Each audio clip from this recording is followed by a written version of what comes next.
오늘은 열왕기하 4장 1절부터 7절 말씀을 가지고 빌려온 그릇이라는 제목으로 하나님의 말씀에 함께 은혜 나누는 시간 되기를 원합니다. 우리가 동물의 왕국이나요, 내셔널 지오그래픽이나 이런 어떤 자연 다큐멘터리를 보다 보면 자신의 힘으로 살아가지 않고 다른 짐승들이 지어놓은 집을 이용하거나 또는 다른 짐승들을 사용해서 새끼를 양육하는 그러한 동물들의 모습을 볼 수가 있습니다. 대표적인 것이 오목눈이에게 그 둥지에 알을 낳고 오목눈이가 자신의 새끼를 대신 키우도록 하는 뻐꾸기가 있고요. 또한 소라 껍데기를 가지고 자신의 몸을 보호하는 소라게가 있습니다.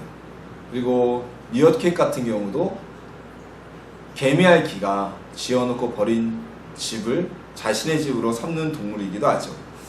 또한 소똥에다가 알을 낳아서 그 알이 부화하고 그 소똥 자기 집을 먹고 성체가 될 때까지 살게 하는 쇠똥구리도 이런 짐승 중의 동물들 중에 하나입니다.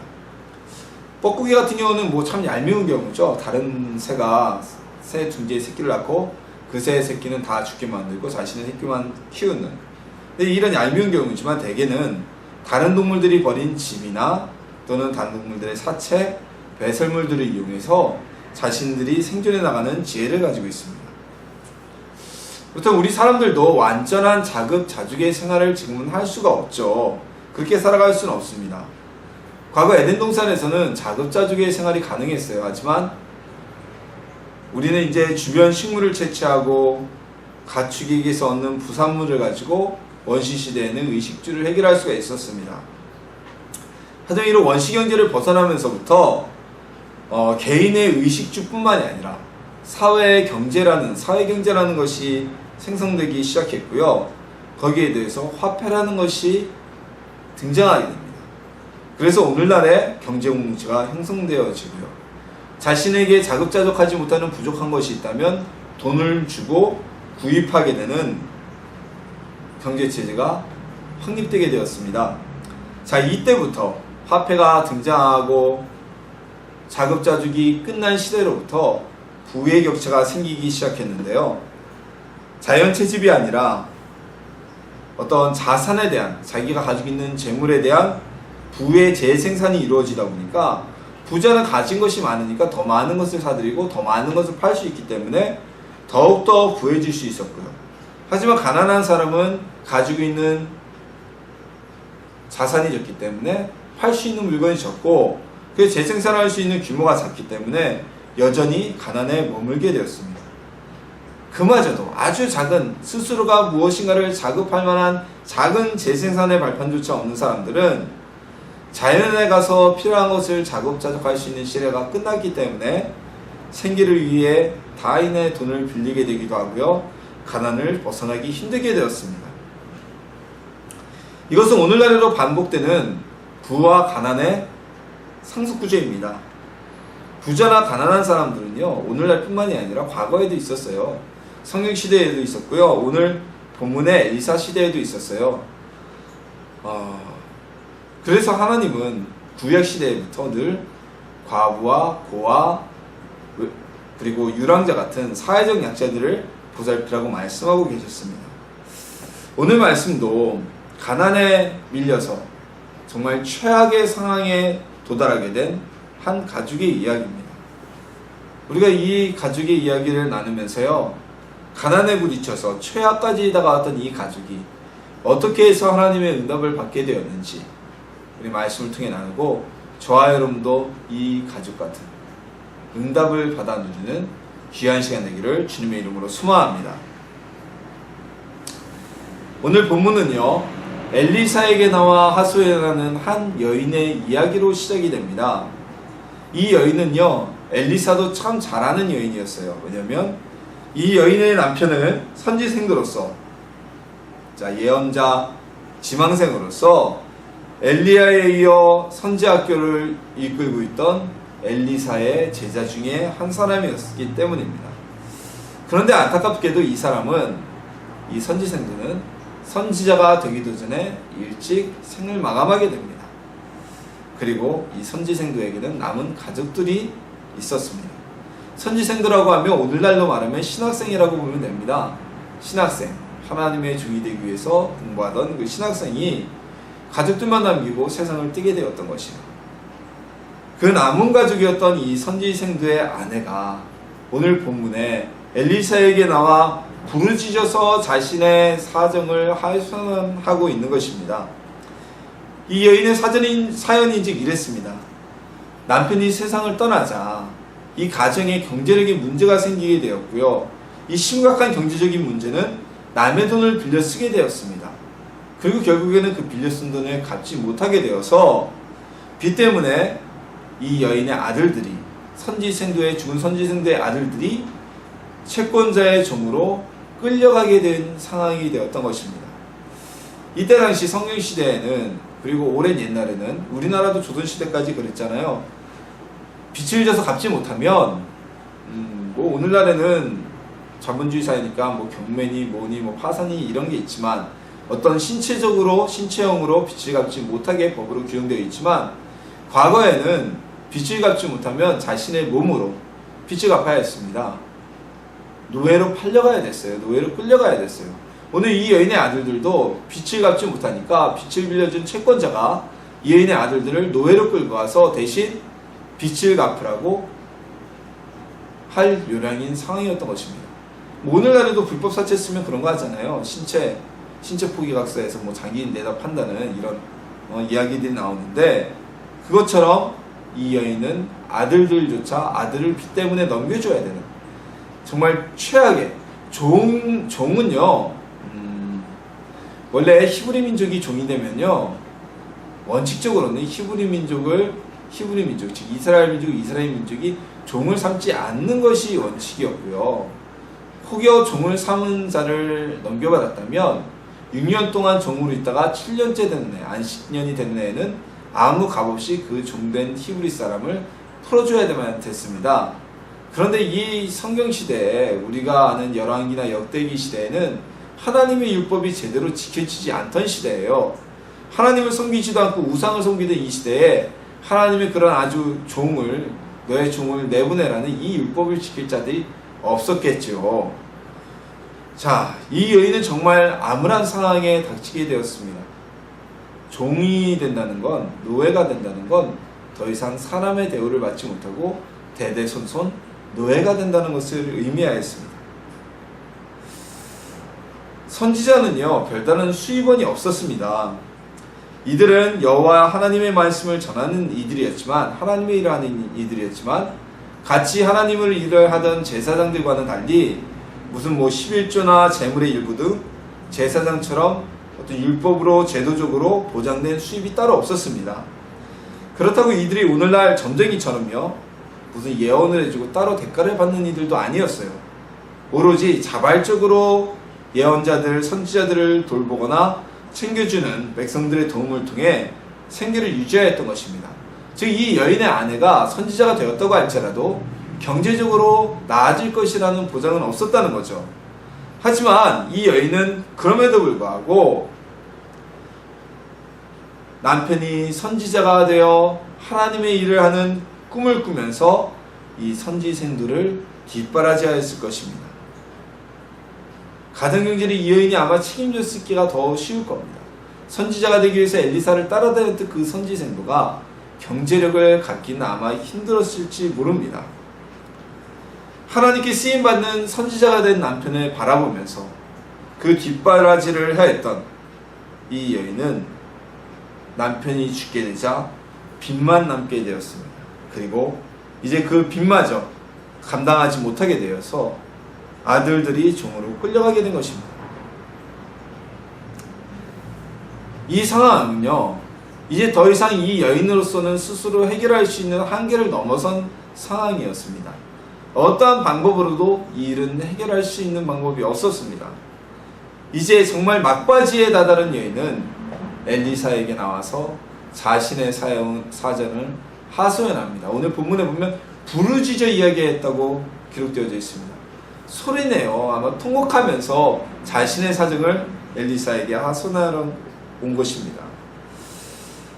아마 이 엘리사에게 나올 때는 이 여인이 엘리사를 통하여서 나의 문제가 해결될 수 있을 것이라는 믿음도 있었을지 모르지만 지푸라기 잡는 심정으로 나왔을 겁니다. 혹시라도. 또는 엘리사의 제자였던 당신의 남편을 통해서 온 이 어려움에 대해서 엘리사에게 호소라도 하고 싶은 마음이 컸었을 겁니다. 자, 우리가 누군가에 의해서 또는 내 자신의 잘못에 의해서 어려움에 닥치게 되었을 때 그 어려움을 누구에게 호소하냐에 따라 그 결과는 크게 달라질 수가 있습니다. 우리가 도움이 될 수 있는 것에 우리의 어려움을 호소하면요, 우리 그 어려움이 해결될 수 있는 좋은 계기가 될 수가 있죠. 하지만 도와주지 못하고 나에게 도울 마음이 없는 이들에게 호소하면 오히려 비웃음거리가 되고 조롱거리가 될 수 있습니다. 이 여인은 자신의 어려움을 하소연할 대상을 참으로 잘 찾아왔습니다. 만약에 이 여인이 진작에 엘리사를 찾아왔다면 아마도 이렇게까지 막다른 골목에 다다르지 않지 않았을까라는 생각을 하게 됩니다. 우리도 어려움에 닥치면 하나님께, 예수님께 나오기를 소망합니다. 그것이 문제의 시작입니다. 아무리 우리의 머리 굴리고 뭘 해도 안 될 때는 일찌감치, 계산이 안 나올 때는 일찌감치 하나님께 나오십시오. 그러면 주님이 우리의 문제를 해결해 주실 줄 믿습니다. 어려움이 있을 때 바른 곳에 호소하는 성도님들이 되시기를 소망합니다. 바로 그것이 여러분의 문제 해결의 시작이 되어질 것입니다. 여인의 부르짖는 억울한 하소연을 들은 엘리사는요, 여인에게 집에 무엇이 있는지 물어봅니다. 여인은 자신의 집에 있는 것은 남은 것이라곤 기름 한 그릇밖에 없다고 엘리사에게 고합니다. 자, 이 기름은요, 이스라엘의 주식이었던 떡을 만들 때 필수적으로 사용하는, 오늘날로 말하면 식용유 개념의 기름입니다. 성경에 보면 감람유라고 많이 나오죠. 감람유, 올리브나무유예요. 올리브유. 아마 올리브유라고 생각되어지는데요.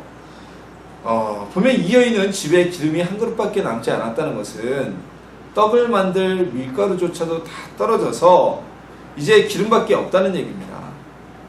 다시 생각하면 이제는 가만히 있어도 굶어 죽을 수밖에 없는 상황이라는 것이죠. 뜬금없이 집에 무엇이 있느냐고 물어봤다 엘리사는 여인이 자신에게 한 그릇 기름이 있다고 말하자 다음과 같이 말합니다. 너는 밖에 나가서 모든 이웃에게 그릇을 빌리라. 빈 그릇을 빌리되 조금 빌리지 말고 많이 빌리라고 말하고 있습니다. 빚 때문에 아들을 종으로 넘겨주게 생긴 이 여인에게 또다시 누군가에게 무엇을 빌린다는 것, 이것은 트라우마일 수가 있습니다. 더군다나 빚으로 아들을 종으로까지 넘기게 될 정도로 망한 여인에게 그릇을 빌려줄 만한 이웃이 얼마나 될까요? 그리고 돈을 얻어올 수 있는 것이 아니라 단순히 그릇을 빌리는 것으로 이 상황에서 무슨 도움이 될까요? 하지만 여인은요, 이유를 달지 않고 엘리사의 말에 순종을 합니다. 자기에게는 한 그릇의 기름밖에 없지만 엘리사의 말에 순종하여서 이웃에게 가서 빌릴 수 있는 대로 최대한의 그릇을 빌려 모으게 됩니다. 그나마 이 여인이 이웃들에게 인심은 잃지 않았던 것 같아요. 그랬는지 아들들이 가서 그릇을 빌려올 때 많은 그릇을 빌려올 수가 있었던 것 같습니다. 아마 그 중에는 싫은 소리를 하고 빌려주지 않은 이웃들도 있었겠지만 거기에 포기하지 않고 이들은 그릇을 최대한 빌려 모았습니다. 그리고 문을 닫고 엘리야가 이야기하였듯이 두 아들과 함께 빌려온 그릇에 기름을 붓기 시작을 합니다. 그래서 정말 기적이 일어났습니다. 여인이 가지고 있었던 기름은 분명히 한 그릇뿐이었는데 이 한 그릇의 기름을 그릇에 따를 때 마치 주유소에 있는 주유기에서 기름이 쏟아져 나오듯이 끊임없이 기름이 부어지는 겁니다.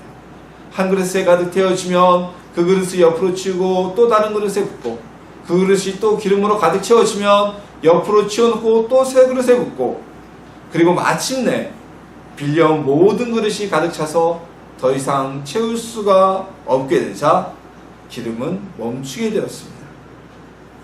자, 여인은 모든 상황이 종료된 후에 엘리사를 찾아갑니다.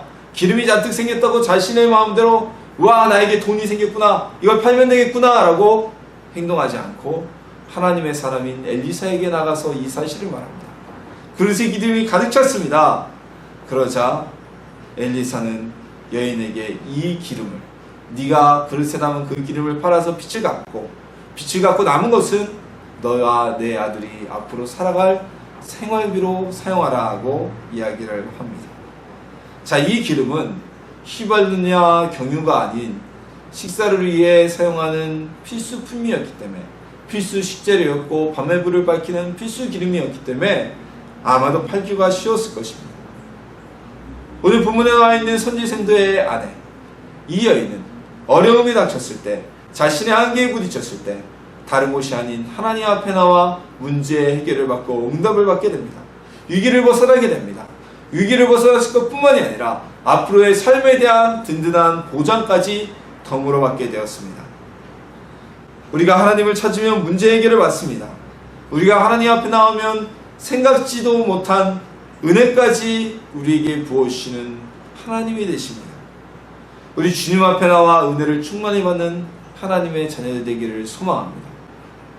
문제가 있을 때 내 생각으로 해결하지 말고 하나님께 나와 하나님의 말씀에 순종하여서 하나님의 뜻대로 부으심을 받는 저나 이름이 되기를 예수님의 이름으로 소망합니다. 자, 이 선지생도의 남은 가족의 응답은요, 하나님의 사람에게 하소연을 하였고 그를 불쌍히 여겼던 엘리사의 기도와 하나님의 응답으로 이루어진 기적이었습니다. 하지만 이 응답이, 오늘 일어난 이 기적이 단순히 엘리사의 말과 하나님의 응답으로만 이루어진 것은 아닙니다. 여인의 가족이 하나님 앞에 응답을 받기 적절했던 행동을 하였기 때문에 이루어진 응답이었습니다.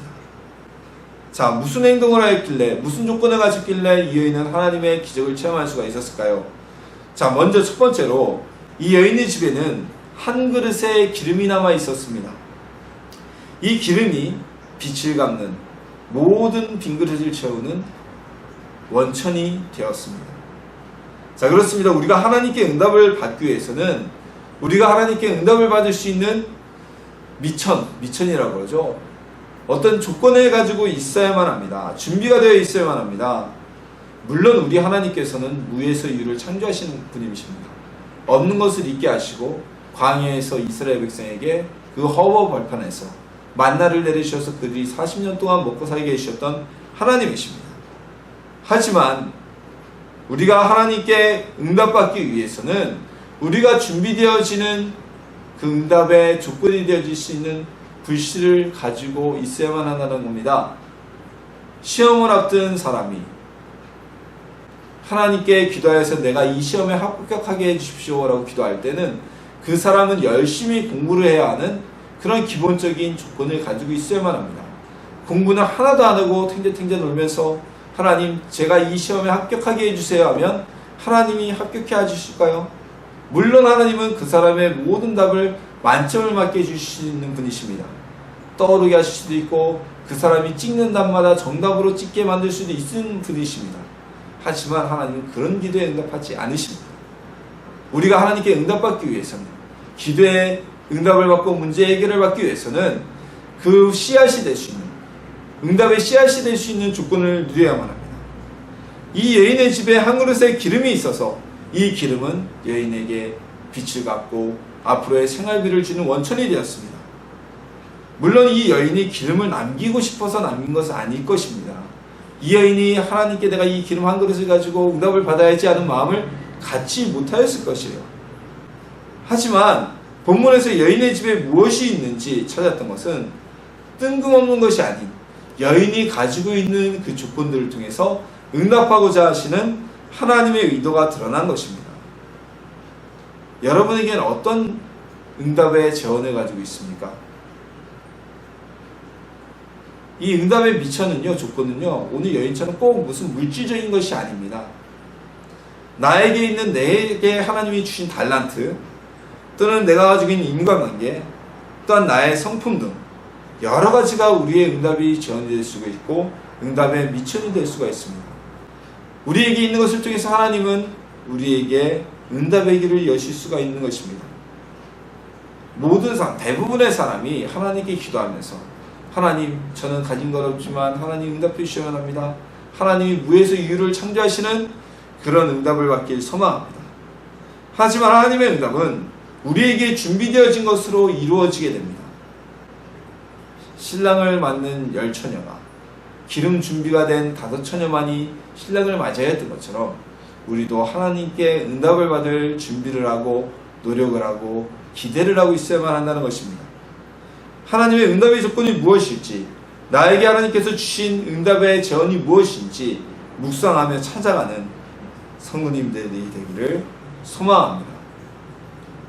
두 번째로 이 여인은 엘리사의 말에 순종하고 응답받기 위해서 행동하였습니다. 이웃에게 그릇을 많이 빌리라는 이야기를 엘리사는 여인에게 합니다. 다른 문제도 아니고 빚 때문에 망한 집에서 다른 이에게 무엇을 빌린다는 게 쉬운 일이겠습니까?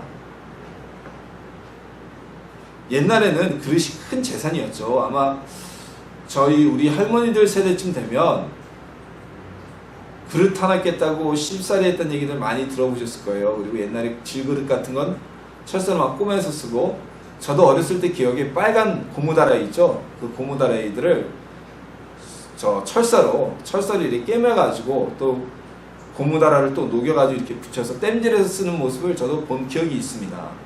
얼마나 한다고 요즘에는, 그렇죠? 근데 과거에는 더군다나 질그릇이나 이런 그릇은 불에 구워야 되죠. 그릇 자체가 귀한 재산이었어요.